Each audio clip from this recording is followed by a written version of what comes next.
because it is not only about research, it is also about personal transformation.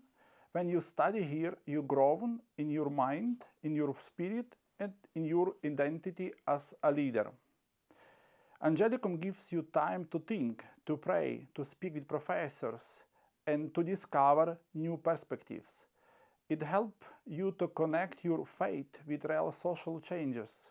For me, this is very important. So, if you are a priest, a religious, a lay leaders, or someone who works in social economic fields, I invite you to consider this program. Angelicum will help you to understand society in a deeper way and to bring new hope to your community. Thank you for listening, and thank you to Angelicum for the opportunity to continue this mission.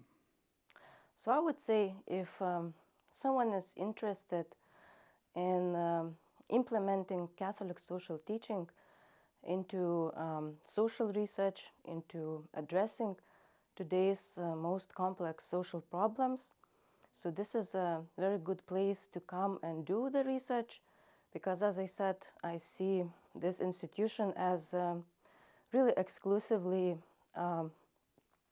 focused and has a really rich tradition in that, putting together theology and social sciences.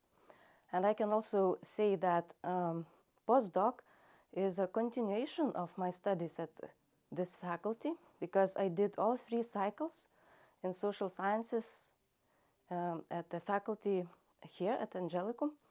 And so I think this tradition of dialogue between theology, Catholic social teaching, and social sciences is really unique, and anyone who is interested, I would recommend to come here.